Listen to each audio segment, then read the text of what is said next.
Good afternoon, everyone. We'll start with the next one. We'll start with the next module in the next part, structural requirements and structural evaluation of the flexible payments. Okay. Now, in this one, what is the need of doing the evaluation? We will see first. Okay. Generally, payment consists of different types of layers, and we need to check their stability. That is why we are doing what? The structural condition evaluation. Evaluation is used to check the stability of all payment layers. Second is to check the distress, how much distress has occurred due to traffic and climatic variations. The next point is the necessity of structural overlays. Overlays means what? Whenever some old payment is existing and it has lost its strength, now we need to put some additional thickness of the payment over the existing one, so that putting of additional layer on the existing one is called as overlay. Okay, if you want to check the failure also, we need to go for evaluation.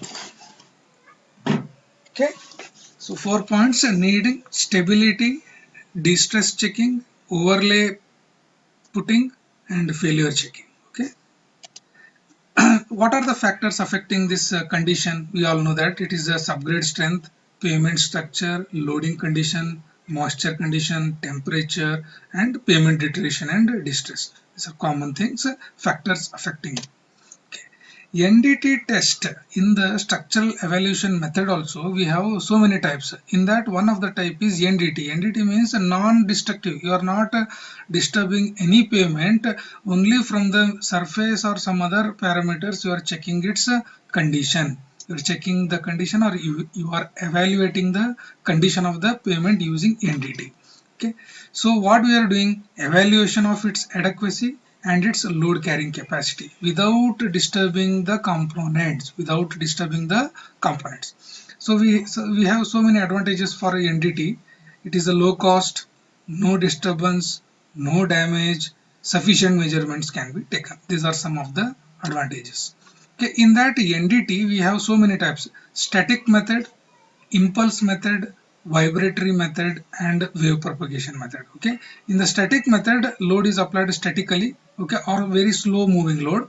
Impulse means sudden impact or falling, something like that. Vibratory means a continuous vibration is applied there. Okay, these are some of the methods in NDT testing. Okay, so in static methods or in static devices, we have so many types. Benkelman beam method, one detailed procedure and one numerical problem will come from this Benkelman beam every time they have asked the question in VTU question paper. Okay, so this Benkelman beam is very important from exam point of view. Plate bearing test, everyone know that plate bearing test, how the load is applied, how the deflection is measured using the dial gauge. You have studied, I think, in third sem. Curvature meter method, automated deflection beams, slow moving wheel loads, curvimeter. These are some of the static devices. Okay. Vibratory devices means what?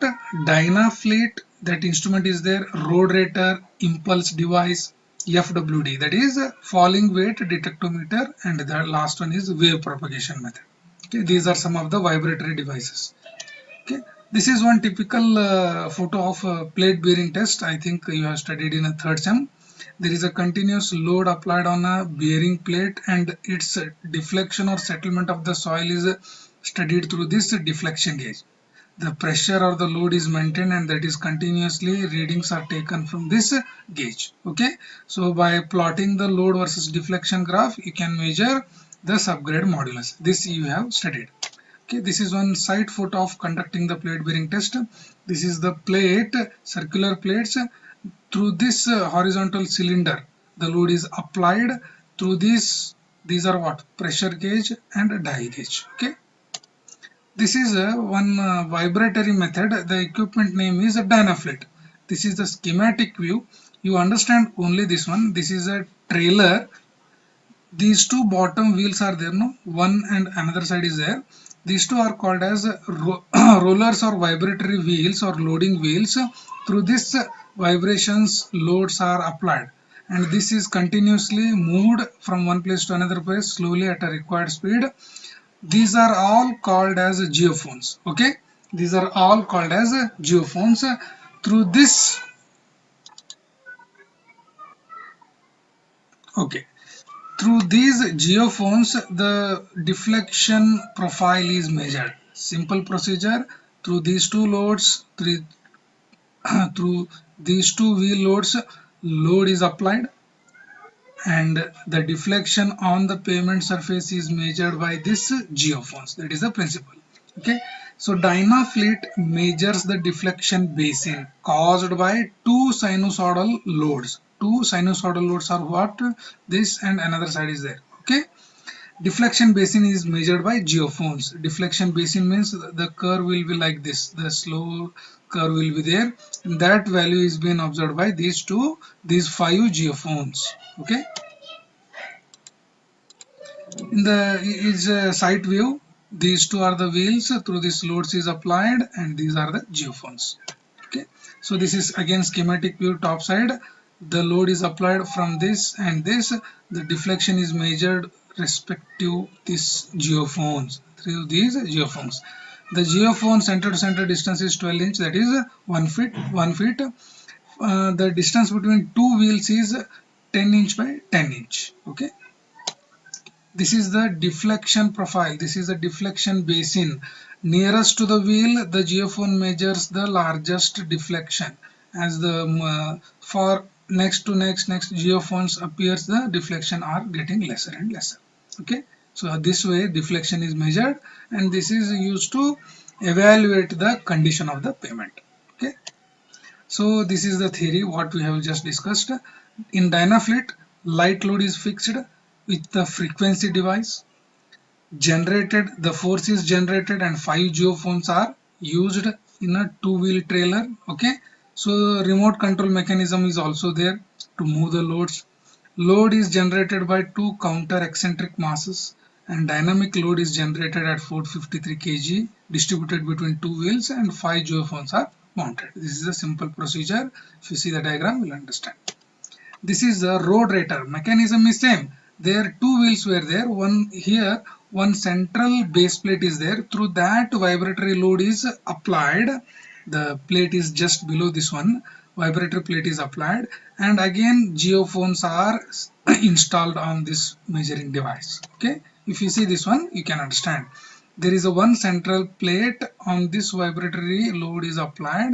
Through these geophones, the vibration or the deflection profile is measured. Okay, so in this road rater applies a vibratory load through an 18-inch diameter steel plate. Where is that steel plate? This is the steel plate. Okay, deflection basin is measured by geophones. So number 1, number 2, these are all geophones. Okay, this is a typical deflection profile with respect to load and with respect to time. Okay, vibratory load through deflection. Okay, this is again that geophone setup is shown here. Okay, sensors and all. This is another photo of road rater. Okay, another photo of road rater.